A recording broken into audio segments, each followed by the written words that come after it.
Hi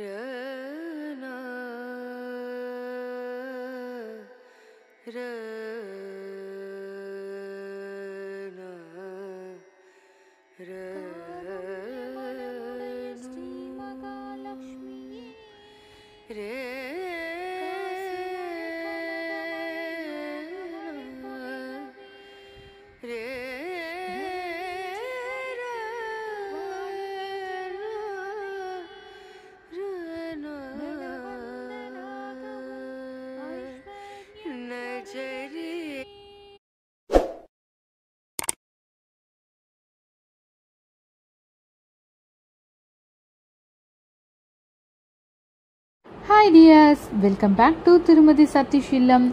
இன்னைக்கு நாம என்ன வீடியோ பார்க்க போறோம்னா வரலட்சுமி பூஜைக்கான வீடியோ ப்ரிப்பரேஷன்ஸ்.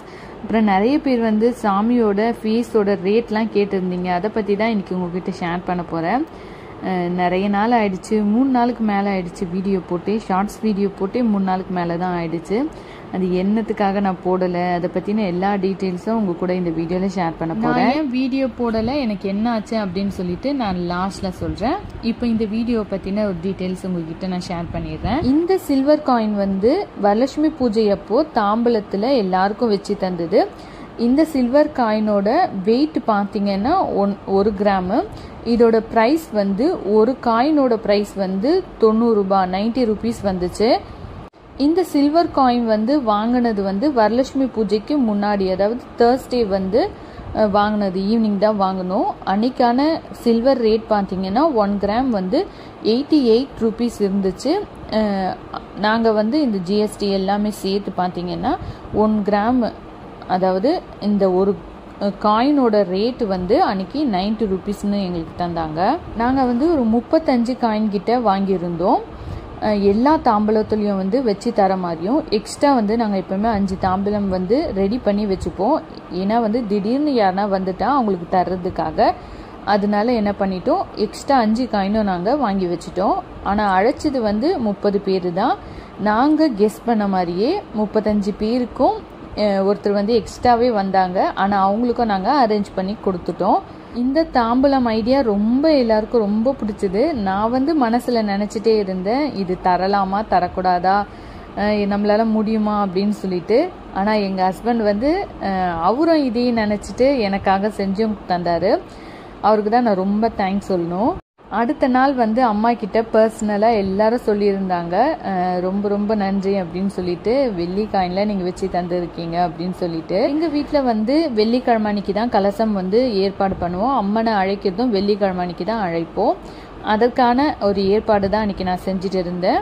அம்மன் அலங்காரம், தாம்பூலம் எல்லாமே ஃபுல் அண்ட் ஃபுல் நான் ரெடி பண்ணது தான். மற்ற வேலைகள்லாம் வந்து அவங்கவுங்க பார்த்துக்கிட்டாங்க. இந்த ப்ரொசீஜர் வந்து எல்லாருக்கும் தெரியும்னு நினைக்கிறேன். தெரியாதவங்களுக்கு வந்து சிம்பிளாக முடிச்சிடுறேன். ஒரு வாழை இலையில வந்து பச்சரிசி போட்டுட்டு அதில் வந்து குங்குமம் மஞ்சள் வந்து இட்டுட்டு மஞ்சள் பிள்ளையார் வந்து ஃபர்ஸ்ட் பிடிச்சி வைக்கணும். நான் நடத்துகிறேன் இந்த பூஜை வந்து நல்லபடியாக எனக்கு முடிச்சு கொடுப்பான் விநாயகரப்பா அப்படின்னு சொல்லிட்டு, உங்களுக்கு விநாயகர் துதி தெரிஞ்சா அதை சொல்லலாம். நீங்கள் எந்த இடத்துல அம்மாவை வந்து உட்கார வைக்க போறீங்களோ அந்த இடத்த ஃபர்ஸ்ட் ரெடி பண்ணிட்டு அதுக்கு அடுத்தது தான் நீங்கள் வெளியேந்து அம்மாவை அழைச்சிட்டு வந்து அந்த இடத்துல உட்கார வைக்கணும். அம்மாவை உள்ள, அதாவது வெளியேந்து அழைச்சிட்டு வந்து அதுக்கப்புறம் நீங்கள் உள்ள ரெடி பண்ணக்கூடாது. நாங்கள் எப்பவுமே மோஸ்ட்லி வந்து கலசத்தில் தான் அம்மாவை வந்து அழைச்சிட்டு வந்துடுவோம். ரெடி பண்ணி வச்சுட்டு அதுக்கப்புறம் அழைச்சிட்டு வர மாட்டோம்.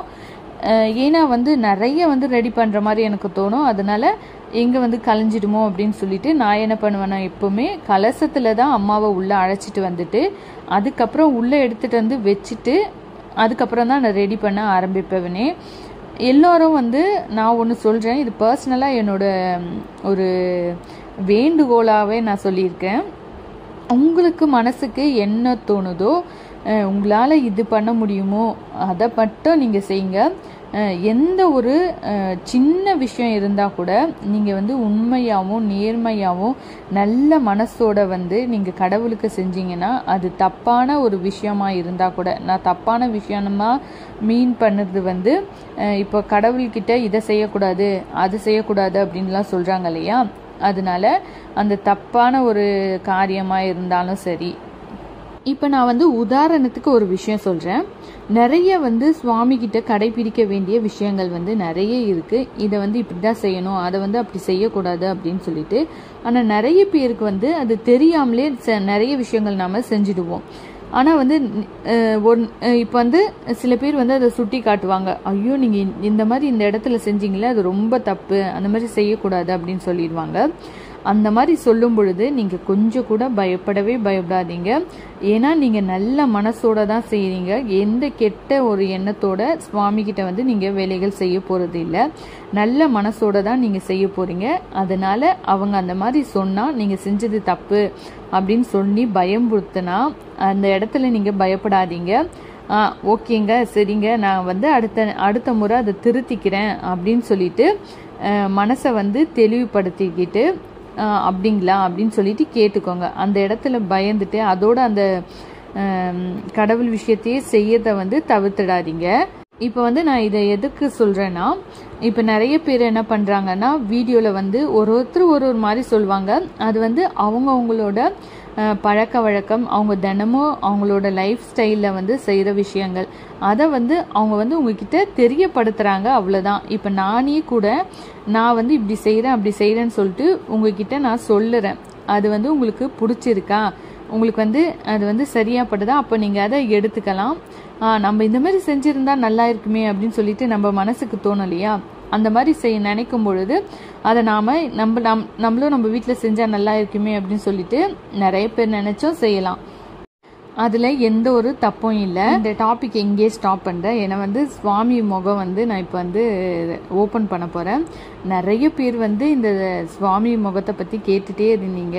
எங்கள் வீட்டில் இருக்கிறவங்களுக்கே இந்த முகம்தான் நான் வாங்கியிருக்கேன் அப்படின்னு சொல்லிட்டு யாருக்குமே தெரியாது. எனக்கும் எங்கள் அம்மாவுக்கும் மட்டும்தான் தெரியும். என் தங்கச்சியெல்லாம் ரொம்ப ஆர்வமாக இருந்தால் நான் எப்போ வந்து சாமியோட முகத்தை வந்து ஓப்பன் பண்ணுவேன் அப்படின்னு சொல்லிட்டு அவளே அலங்காரம்லாம் செஞ்சு அதுக்கப்புறம் தான் வந்து பார்த்தாலே எல்லாருக்கும் ரொம்ப சர்ப்ரைஸாக ரொம்ப சூப்பராக இருக்குது அப்படின்னு சொல்லிட்டு சொன்னாங்க. ஆனால் இந்த சுவாமி முகத்துக்கு வந்து இந்த ஸ்டாண்டு வச்சா அது வைக்க முடியல, வெறும் தேங்காய் இருந்தால் மட்டும்தான் வைக்க முடிஞ்சுது. நம்ம யூடியூப் சேனல்லையும் நிறைய பேர் வந்து இந்த முகத்தை பற்றி கேட்டிருந்தீங்க. சுவாமி முகத்தை ரொம்ப அழகாக தத்ரூபமாக இருக்காங்க அப்படின்னு சொல்லிட்டு. இவங்களை வந்து நான் நங்கநல்லூரில் வந்து அங்காளம்மன் பூஜா ஸ்டோர்ஸில் தான் வாங்கினேன். நங்கநல்லூர் பெரிய ஆஞ்சநேயர் கோவில் இருக்கு இல்லையா, அங்கேருந்து பூக்கடைலாம் இருக்கும். அங்கே ரைட் சைட்லேயே இந்த அங்காளம்மன் பூஜா ஸ்டோர்ஸ் வந்து இருக்குது. கூகுளில் நீங்கள் போட்டிங்கனாலே இவங்களோட பூஜா ஸ்டோர் வந்து வரும். நான் நிறைய ஐட்டம் வந்து இவங்ககிட்ட தான் பர்ச்சேஸ் பண்ணுவேன். ஒரு ஊதுபத்தி வாங்குறதா கூட இருந்தால் கூட அங்கே ஒரு அக்கா இருக்காங்க, பாக்கியம் அக்கா அப்படின்னு சொல்லிட்டு, அவங்கள ரொம்ப போய் தொந்தரவு பண்ணுவேன். எனக்கு வந்து இந்த பிராண்டு ஊதுபத்தி தான் வேணும் அப்படின்னு சொல்லிட்டு அவங்களும் வந்து எனக்காக வந்து வாங்கி வச்சுட்டு அடுத்த முறை போனோடனே ஞாபகப்படுத்தி கொடுப்பாங்க. இந்த ஃபீஸ் கூட பார்த்தீங்கன்னா ரொம்ப ரொம்ப கம்மியான ப்ரைஸ் தான் எனக்கு தோணுது. 3800 ரூபாய்க்கு தான் இந்த ஃபேஸே நான் வாங்கினேன். நீங்கள் வந்து இன்னும் கம்மியாக எனக்கு வேணும் அப்படின்னு நீங்கள் நினச்சிங்கன்னா இந்த நிறைய செட்டெல்லாம் இருக்கு இல்லையா, அதெல்லாம் இல்லாமல் அவங்கக்கிட்ட நீங்கள் கேட்டிங்கன்னா இன்னும் கம்மி பண்ணி தருவாங்க. எனக்கு வந்து இந்த நகை பின்னாடி வச்சுருக்கிற அந்த பூ, அந்த ஜடை இல்லை, அந்த பூ வச்சுருக்காங்களே, அதெல்லாம் சேர்த்து வந்து 3800 ரூபாய்க்கு தந்தாங்க. அங்கே நிறைய ஃபேஸ் இருந்துச்சு. அவங்களே ஃபுல்லாக ஜோடிச்சும் தருவாங்க. அடுத்த வருஷம் நீங்கள் பிளான் பண்ணிங்கன்னா இவங்க கடை டீட்டெயில்ஸ் வந்து நான் கீழே தரேன், வேணால் நீங்கள் செக் பண்ணி பாருங்கள். எல்லா பூஜை திங்ஸாக கூட அங்கே கிடைக்கும். ஆன்லைனில் என்ன ரேட்டில் நாம் வாங்குகிறோமோ அதே ரேட்டில் வந்து இவங்க ஸ்டோரில் கிடைக்கும். எல்லா சுவாமி சிலை, அதுக்கப்புறம் பித்தளை ஐட்டம்ஸு, டெக்கரேஷன் ஐட்டம் எல்லாமே உங்கள்கிட்ட கிடைக்கும். இவங்களுக்கு வேணும்னா நீங்கள் கால் பண்ணி கேளுங்க. இவ்வளோ கம்மியான ப்ரைஸில் நான் வந்து ஷாப்பில் பார்த்ததே இல்லை. அதாவது ஆன்லைனில் என்ன ரேட் இருக்கோ அதே ரேட்டு தான் இவங்க தருவாங்க. அதுவும் இல்லாமல் அங்கே இருக்கிற பாக்கியம் அக்கா ரொம்ப ரொம்ப ஸ்வீட்டானவங்க. இந்த வீடியோ மூலமாக அக்காவுக்கும் நான் ரொம்ப நன்றி சொல்லிக்கிறேன். அக்கா ரொம்ப ரொம்ப தேங்க்யூ. எல்லாரும் வந்து ஃபேஸ் ரொம்ப அழகாக இருக்குது, தத்ரூபமாக இருக்குது அப்படின்னு சொன்னாங்க. நிறைய பேர் வந்து ஃபேஸ் வந்து அட்டாச்சாக அப்படியே வந்து இருக்குது அப்படின்னு சொல்லிட்டே நினச்சாங்க. எங்கள் வீட்டில் இருக்கிறவங்களாம் இதோட ரேட் நினச்சிக்கிட்டாங்க. ஒரு 20 இல்லைனா வந்து 15,000 20,000 அப்படி இருக்கும் அப்படின்னு சொல்லிட்டு இந்த ரேட்டு சொன்னது வந்து யாருமே நம்பவே இல்லை. ஆனால் வந்து நீங்கள் ஃபுல்லாக அலங்காரம் பண்ணி அந்த ஒட்டியானம் கிட் எல்லாமே கட்டி இந்த ஃபீஸோடு பார்த்தீங்கன்னா அவங்கக்கிட்ட அதுவும் அவைலபிள் இருக்குது. அது வந்து ரேட்டு வந்து 25,000 சொன்னாங்க. நிறைய பேர் அம்மாவோட ஃபீஸ் எங்கே வாங்கினீங்க, எவ்வளோ ரேட்டுன்னு கேட்டீங்க. இப்போ வந்து உங்களுக்கு கிளியர் ஆகிருக்கும்னு நினைக்கிறேன். இப்போ வந்து டாபிக் வந்துடுவோம். உங்கள் மனசுக்கு எது சரின்னு படுதோ அதை வந்து செய்யுங்க. அது தப்பாக இருந்தாலும் பரவாயில்லை, அதில் எந்த ஒரு தப்பும் இல்லை. ஒரு சிலரை தவிர்த்து நிறைய பேர் வந்து நல்லதுக்காகவே சொல்லுவாங்க. உண்மையாகவே அது தப்பான ஒரு செயலாக இருக்கும் நாம் செஞ்சது. அதனால நம்மளை வந்து அவங்களுக்கு பிடிச்சதா இருக்கும், இல்லைனா வந்து நமக்கு வந்து நல்லதை வந்து எடுத்து சொல்லணும் அப்படின்னு சொல்லிட்டு சொல்லுவாங்க. அவங்க நல்லதாக நமக்கு சொன்னால் கூட நமக்கு வந்து ஒரு பயமாக இருக்கும். ஐயோ நம்ம வந்து தப்பாக செஞ்சிட்டோமே, சாமி விஷயத்தில் போய் நாம் இப்படி செஞ்சிட்டோமே அப்படின்னு சொல்லிட்டு. அந்த மாதிரியெல்லாம் இல்லாமல் உங்களுக்கு வந்து நல்லதாக உங்களுக்கு வந்து சரின்னு பட்டுச்சுன்னா நீங்கள் வந்து அதை செய்யுங்க. இப்போ தனியாக நாம் பூஜை அறையில் உட்காந்து செய்யும் பொழுது அந்த சமயத்தில் பரவாயில்லை. இது போல் பொதுவாக ஒரு நிகழ்ச்சியெல்லாம் செய்யும் பொழுது எல்லாரும் வருவாங்க நம்ம வீட்டுக்கு. நிறைய விஷயங்கள் அவங்க வந்து நம்மக்கிட்ட தெரிவிப்பாங்க. இதையம்மா இப்படி செஞ்சேன், அதையம்மா அப்படி செஞ்சேன் அப்படின்னு சொல்லிட்டு நாம் அந்த நேரத்தில் வந்து எதையும் பேசாமல் அவங்க சொல்லதையும் பார்த்தீங்கன்னா எடுத்துக்கிட்டு சரிங்க நான் மாற்றிக்கிறேன் அப்படின்னு சொல்லிட்டு அவங்கக்கிட்டையும் நீங்கள் பதில் சொல்லிவிட்டு, அதாவது அவங்க எவ்வளோ கடுமையாக ஆஷா பேசினா கூட நாம் அந்த நேரத்தில் வந்து அவங்களுக்கு வந்து பொறுமையாக பதில் சொல்லிவிட்டு நம்ம மனசுக்குள்ளே நாம் என்ன நினச்சிக்கிட்டேன்னா நான் நல்லது தான் செய்கிறேன், என்னோட மனசுக்கு நான் வந்து நல்லது எல்லாருக்கும் நடக்கணும் அப்படின்னு நினச்சிட்டு தான் செய்கிறேன். அதனால எந்த ஒரு தடங்களும் எந்த ஒரு பிரச்சனையும் எனக்கு நடக்காது கடவுளே அப்படின்னு சொல்லிட்டு மனப்பூர்வமாக உன்னை நம்புகிறேன் அப்படின்னு சொல்லிட்டு கடவுள்கிட்ட வேண்டிக்கோங்க. அந்த இடத்துல நீங்கள் அவங்கள போய் திட்டியும் ஒன்றும் ஆக போகிறதில்ல. இல்லைனா நீங்கள் அவங்க அப்படி சொல்லிட்டாங்களே அப்படின்னு சொல்லிட்டு மனசு கஷ்டப்பட்டுட்டு அந்த நேரத்தில் நம்ம அழுதுட்டு இருந்தாலோ அந்த நாள் ஃபுல்லாகவும் அந்த டே ஃபுல்லாகவும் ஏன் அந்த ஃபங்க்ஷனே வந்து நம்மளுக்கு கெடுக்கிற மாதிரி இருக்கும். அதனால் இதெல்லாம் வந்து ஒரு சின்ன சின்ன டிப்ஸு, சின்ன சின்ன விஷயங்கள் தான். இதெல்லாம் நாம் கற்றுக்கிட்டா நாம் வந்து இன்னும் அதிகமாக பூஜை வேலையெல்லாம் செய்யறதுக்கு வந்து நமக்கு வந்து பக்குவப்படுத்துக்கு வந்து ரொம்ப ஹெல்ப்ஃபுல்லாக இருக்கும். நிறைய பேர் வந்து சொல்கிறோம் இல்லையா, எனக்கு வந்து பூஜை செஞ்சாலே தடங்களாக வருது, சண்டைகள் வருது, பிரச்சனைகள் வருது அப்படின்னு சொல்லிட்டு. இது போல் ஒவ்வொரு நேரத்துலையும் வந்து பூஜை செய்யும் பொழுது ஏதாவது ஒரு பிரச்சனை வரும் பொழுது அந்த பிரச்சனையிலேருந்து நாம் எப்படி மீண்டு வரணும், என்ன தீர்வு அதுக்கு நாம் சொல்யூஷன் ஒன்று எப்பவுமே கண்டுபிடிப்போம். அந்த ஒரு பிரச்சனைக்கான தீர்வை வந்து நாம் நம்ம மைண்டில் வச்சுக்கிட்டு அடுத்த முறை அதை யூஸ் பண்ணணும். ஏன்னா இப்போ வந்து ஃபஸ்ட்டு முறை நாம் ஒரு பூஜை செய்யும் பொழுது ஒரு சண்டை வருது, பிரச்சனை வருது. அந்த நேரத்தில் நம்மளால் என்ன செய்ய முடியும்? ஒன்று வந்து அமைதியாக இருக்க முடியும், இல்லைனா வந்து எதிர்த்து பேச முடியும். எதிர்த்து பேசினா அங்கே சண்டை வருது, நமக்கும் அது மனசு கஷ்டமாக இருக்குது, நம்மளையும் வந்து அந்த செயல் வந்து அழ வைக்க செய்கிறது அப்படின்னு நம்ம நினைக்கும் பொழுது அடுத்த முறை அதை நாம் திருத்திக்கிறதுல எந்த ஒரு தப்பும் இல்லை. நம்மளை நாம் திருத்திக்கும் பொழுது நம்ம வீடு வந்து சந்தோஷமாக இருந்தால் அது வந்து நமக்கு நல்லது தான். அதனால அந்த இடத்துல நாம் என்ன செய்யணும்னா நம்ம மேலே தப்பே இல்லைனாலும் ஒரு 2-3 முறை நம்மளை அட்ஜஸ்ட் பண்ணிக்க முடியும். அதாவது கடவுளுக்காக நான் இந்த நேரத்தில் அவங்க மேலே இருக்கிற அந்த தப்பை நான் மன்னிச்சு விட்டுறேன் அப்படின்னு சொல்லிட்டு நீங்கள் 2-3 முறை செஞ்சு பாருங்க. அடுத்த முறை கடவுள் வந்து உங்களுக்கு அவ்வளோ பெரிய ஒரு அற்புதத்தை தருவார். ஏன்னா கடவுளுக்காக அவ்வளோ பெரிய தப்பையே நாம் அவங்கள மன்னிச்சு விட்டோம். பரவாயில்ல, அவங்க வந்து தப்பே செஞ்சுருந்தாலும் நான் மன்னிச்சு விட்டுறேன், எதுவுமே இந்த நேரத்தில் நான் பேசிக்கல, கடவுள் மேலே வந்து இருக்கிற ஒரு பக்தியெல்லாம் நான் விட்டுட்டேன் அப்படின்னு நீங்கள் நினச்சி பாருங்கள். கடவுள் இல்லாத அற்புதத்தை வந்து உங்களுக்கு நடத்துவார். நீங்கள் சொல்கிறீங்களே எனக்கு வந்து தடங்களாக வருது அப்படின்னு சொல்லிட்டு அந்த தடங்களே வந்து உங்களுக்கு இருக்காது. நான் ஏன் அடுத்தவங்களுக்காக என்னை மாற்றிக்கணும், நான் ஏன் வந்து தப்பே செய்யாமல் தப்பை நான் என் மேலே ஏற்றுக்கணும், அந்த இடத்துல நான் ஏன் நியாயத்தை வந்து கேட்கக்கூடாதா அப்படின்னு சொல்லிட்டு கேட்காதீங்க. ஒரு 2-3 முறை இதை நீங்கள் வந்து கடவுளுக்காக அந்த யார் உங்களை திட்டுறாங்களோ அவங்களுக்காக கூட நீங்கள் செய்ய தேவையில்லை. உங்களுக்கு எந்த கடவுளை ரொம்ப பிடிக்குமோ அந்த கடவுளுக்காக நீங்கள் செஞ்சு பாருங்கள், எவ்வளோ ஒரு மாற்றம் நடக்கும் அப்படின்னு சொல்லிட்டு உங்களுக்கே தெரியும். பூஜை அன்னைக்கு வந்து பார்த்தீங்கன்னா 7 மணிக்கு எங்கள் வீட்டில் அன்றைக்கி பூஜை நாங்கள் ஸ்டார்ட் பண்ணோம். பூஜையில் வந்து நிறைய விஷயங்கள் வந்து மறப்போம். நான் வந்து கிட்டத்தட்ட இது வந்து என்னோட 14வது வருஷம், அதாவது கலசம் வச்சு நான் 13வது வருஷம் வந்து ஸ்டார்ட் பண்ணுறேன். முதல் வருஷம் வந்து பார்த்தீங்கன்னா வீட்டில் இருக்கிற சுவாமி சிலையை வச்சு தான் நான் ஸ்டார்ட் பண்ணேன். அடுத்த வருஷம் வந்து எல்லாம் தெரிஞ்சுக்கிட்டு கலசம் வச்சு ஸ்டார்ட் பண்ணி இது என்னோட 13வது வருஷம்.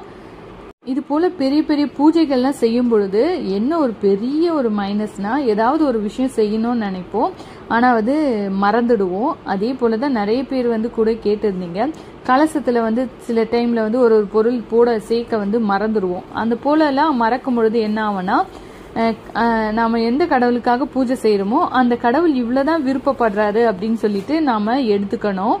நீங்க கூட நிறைய டைம் வந்து நோட்டீஸ் பண்ணிப்பீங்க. இப்ப வந்து சுவாமிக்காக நிறைய முறை நம்ம நெய்வேத்தியம் எல்லாம் செய்வோம்.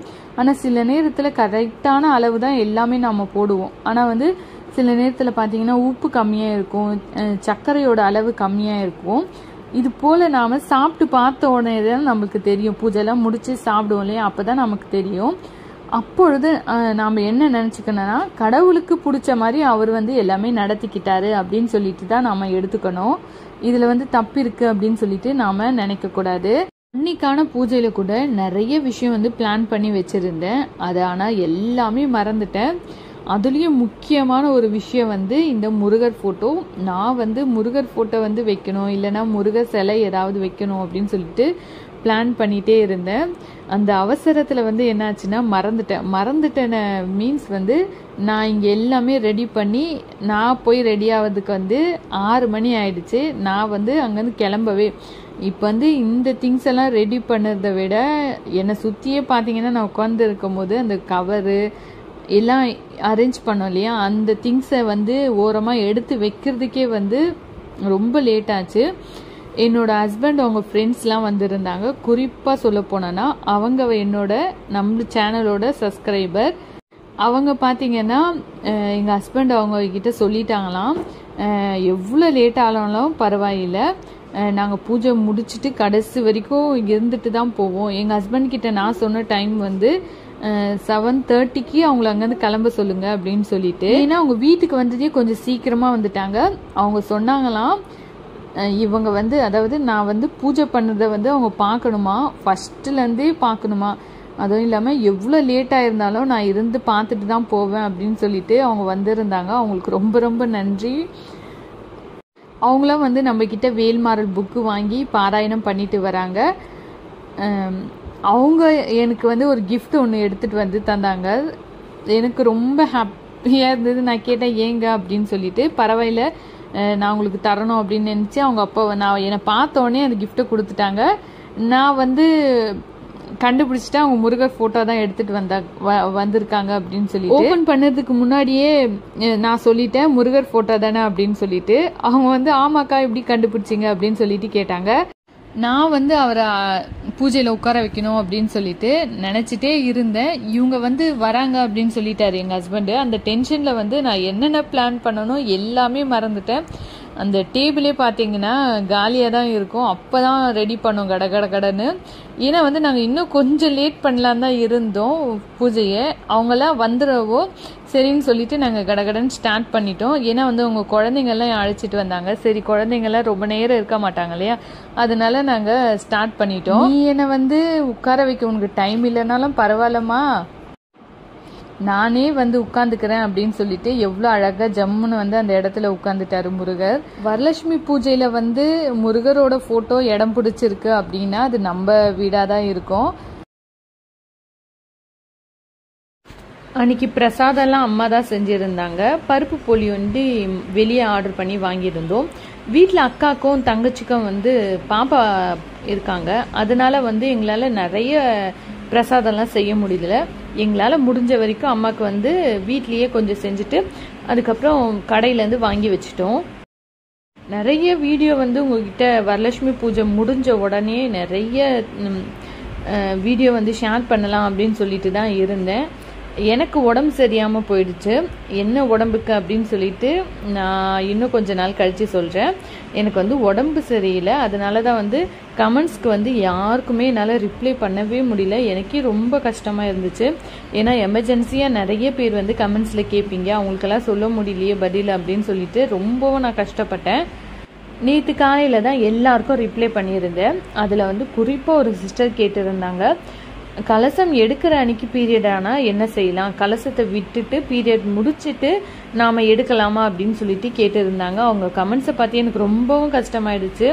ஐயோ என்னால் ரிப்ளை பண்ண முடியலையே, அவங்க யார்கிட்ட கேட்டு இருப்பாங்களோ, கலசம் இப்போ எடுத்து முடிச்சுட்டுப்பாங்களா அப்படின்னு சொல்லிட்டுலாம் நிறைய திங்க் பண்ணேன். அந்த சிஸ்டருக்கு தேவையான நேரத்தில் என்னோட ரிப்ளைவை பண்ண முடியாத சூழ்நிலையாக நான் இருந்தேன். அதனால ரொம்ப சாரி சிஸ்டர். நான் வந்து இந்த பூஜை அன்னைக்கு செஞ்சேன் இல்லையா, வியாழக்கிழமை என்னோட வீட்டில் செஞ்சேன் இல்லையா, அப்போத்துலேருந்தே எனக்கு உடம்பு சரியாமல் தான் இருந்தது.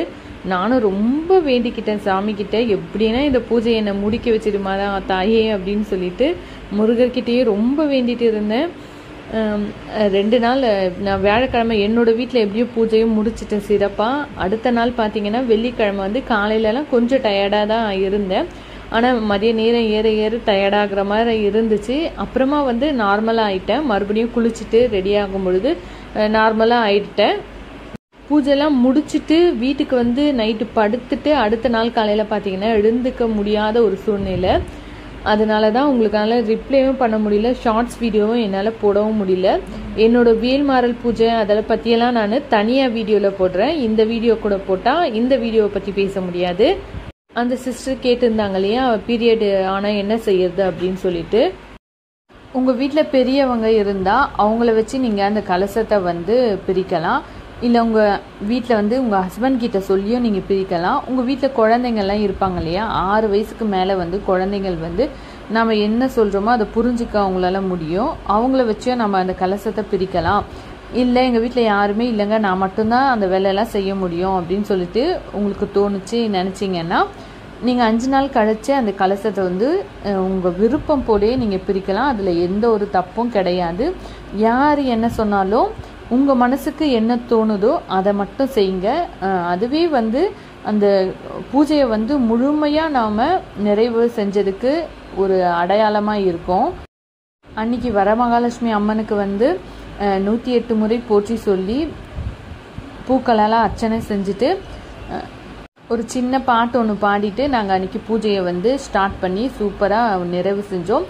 வந்த எல்லாருக்கும் வந்து நாங்கள் தாம்பூலம்லாம் தந்து ரொம்ப ரொம்ப சூப்பராக அன்றைக்கி நாள் வந்து போச்சு. எல்லாருக்கிட்டையும் காலைல வந்து ஆசீர்வாதம்லாம் வாங்கிட்டு ரொம்ப மன நிறைவாக அந்த பூஜை போச்சுன்னே சொல்லலாம். இந்த ஃப்ரிட்ஜ் இருக்கு இல்லையா, அதெல்லாம் வந்து க்ளோஸ் பண்ணி ரொம்ப அழகாக டெக்கரேஷன் பண்ணலான்னு இருந்தோம். அன்றைக்கி டைமும் எங்களுக்கு பத்தலை. அதனால தான் பரவாயில்ல, அந்த அடுத்த வருஷம் செய்யலாம் இன்னும் சிறப்பாகவே. எப்போவுமே வருஷம் வருஷம் நான் செய்யும் பொழுதும் ஏதாவது ஒரு வேலை வந்து ரொம்ப அதை செய்யணும் அப்படின்னு சொல்லிட்டு மைண்டில் வச்சுட்டே இருப்பேன். ஆனால் எப்படியாச்சும் மறந்துடுவேன். அடுத்த முறை எழுதி வச்சு கண்டிப்பாக ஒவ்வொரு வேலையும் செஞ்சிடணும். நான் வந்து 13 வருஷமாக செய்கிறேன்னு சொன்னேன் இல்லையா, இந்த 13 வருஷம் நான் எப்போ ஸ்டார்ட் பண்ணேன்னா, நான் காலேஜ் 2nd இயர் படிக்கிறதுலேருந்து இந்த பூஜையை செஞ்சுட்டு வரேன். என்னோட கல்யாணத்துக்கு முன்னாடியிலேருந்தே இந்த பூஜையை நான் செஞ்சுட்டு வரேன். அப்போல்லாம் பார்த்தீங்கன்னா ஃபோன் கூட இல்லை. இப்போனா எதனா ஒரு டவுட்டுன்னா ஃபோனில் வச்சு நம்ம தெரிஞ்சுக்கலாம். அப்போ ஃபோன் கூட இருக்காது. இருந்தாலும் அந்த கடவுள் கொடுத்த ஞானம் தான் நான் நினைக்கிறேன். அந்த நேரத்தில் என்னென்னலாம் செய்ய முடியுமோ அப்படின்னு சொல்லிட்டு அதெல்லாம் நான் செஞ்சேன். நம்ம மறக்கிறது சுலபதாங்க. எதுனா மறந்தாலும் அதை வந்து கவலையப்படாதீங்க. அடுத்த முறை அதை கரெக்டாக செய்ய உங்களுக்கு வந்து ஒரு வழியாக இருக்கும். அது அன்றைக்கி வந்து ரொம்ப ஒரு சூப்பரான ஒரு விஷயம்னா, ஹஸ்பண்ட் காலில் விழுந்து ஆசீர்வாதம் வாங்குறது. நான் வந்து என்னோட ஹஸ்பண்ட் காலில் விழுந்து ஆசீர்வாதம் வாங்கும்போது எல்லாரும் கலாய்ச்சிட்டு இருந்தாங்க. எனக்கா சிரிப்பு அடக்கவே முடியல. அதை பற்றி நிறைய பேர் கேட்டுகிட்டே இருந்தீங்க, சிரிப்பு அடக்கவே முடியலையா அஞ்சலி அப்படின்னு சொல்லிட்டு. எங்கள் ஹஸ்பண்டோட ஃப்ரெண்டுங்களாம் வந்திருந்தாங்களே, அவங்களாம் எங்கள் ஹஸ்பண்ட் வெளியே போனோடனையும் எங்கள் ஹஸ்பண்ட் சொல்லியிருக்காரு இனிமேல் காலில் விழுந்தாங்க அப்படின்னு சொல்லிட்டு. அதுக்கு அவங்க வேற கலாச்சாங்களாம், இந்த சம்பவம் எப்போ நடந்துச்சு அப்படின்னு சொல்லிட்டு. இப்போலாம் பாருங்கள், காலில் விழுந்து வந்து அவ்வளோ ஒரு என்ன சொல்லுறது, ஒரு நகைச்சுவையான ஒரு விஷயமா ஆயிட்டுருக்கு. அப்போல்லாம் வந்து நிமிஷத்துக்கு ஒரு முறை காலில் விழுந்து ஆசீர்வாதம் வாங்குவாங்க. இது போல் பூஜை டைமு கல்யாண நாளில் தான் நம்ம காலில் விழுந்து ஆசீர்வாதம் வாங்கிக்க வேண்டியதாக இருக்குது. கடவுளோட ஆசீர்வாதத்தோட அன்றைக்கி வந்து என்ன தான் எனக்கு உடம்பு சரியாமல் இருந்தாலும் அன்றைக்கி நல்லபடியாக பூஜையை முடிச்சிட்டேன். வரலட்சுமி பூஜை ரொம்ப ரொம்ப சிறப்பாக எந்த குறையும் இல்லாமல் சூப்பராக போச்சு. அண்ட் அடுத்த நாள் பார்த்திங்கன்னா என்னால் கலசம் எடுக்க முடியலை. அடுத்த நாள் நாங்கள் கலசம் எடுக்கலை, சண்டே அன்றைக்கி தான் கலசம் பிரித்தோம். எங்கள் அம்மாவும் அப்பாவும் சேர்ந்து தான் அந்த வேலையெல்லாம் செஞ்சாங்க. கலசம் பிரித்து வைக்கிற வேலை எல்லாமே அவங்க தான் பார்த்துக்கிட்டாங்க. இந்த ஃபீஸ் எல்லாம் பார்த்திங்கன்னா பத்திரப்படுத்தி வச்சுருக்காங்க.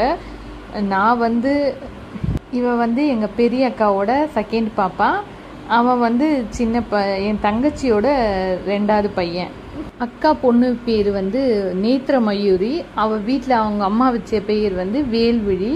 தங்கச்சி பாப்பாவுக்கு வந்து வயிற்றுல இருக்கும்போதே நான் வச்ச பேர் வந்து குகன், அவங்க அம்மா வச்ச பேர் வந்து ஹர்ஷித். அப்பா அம்மா காலையும் 3 பேரும் எல்லாரும் தனித்தனியாக வந்து ஆசீர்வாதம்லாம் வாங்கி ரொம்ப ஹாப்பியாக போச்சு. அதுக்கப்புறம் சரண்யா எனக்காக வந்து நீங்கள் ரொம்ப வந்து எனக்கு ஃபோன் பண்ணி உங்கள் அன்பு தொலை வந்து பார்த்தீங்கன்னா என்னோடய ஃபீவரையே சரி பண்ணிடுச்சு அப்படின்னு சொல்லலாம். ரொம்ப ஸ்வீட். நீங்கள் என்னோட காலேஜ் ஃப்ரெண்டில் எனக்குன்னு ஒரே ஒரு ஃப்ரெண்டு தான் இருந்தா காலேஜ் டைம் நான் படிக்கும் பொழுது. அவள் பேரும் சரண்யா. இப்போ நீங்களும் வந்து அதே போல் எனக்கு கிடைச்ச மாதிரி இருக்குது. ரொம்ப ரொம்ப தேங்க்யூ ஸோ மச் சரண்யா. சீக்கிரமாக உங்களுக்காகவே நான் வீடியோ போட ஆரம்பிக்கிறேன். நீங்களும் வந்து உங்கள் உடம்பை பார்த்துக்கோங்க. பாப்பா ரொம்ப கேட்டேன்னு சொல்லுங்கள். சீக்கிரமாகவே நீங்கள் நினச்ச காரியம் நடக்கும். பாய் ஃப்ரெண்ட்ஸ், நான் உங்களை அடுத்த வீடியோவில் சந்திக்கிறேன். நம்ம சேனலை சப்ஸ்கிரைப் பண்ணுங்கள்.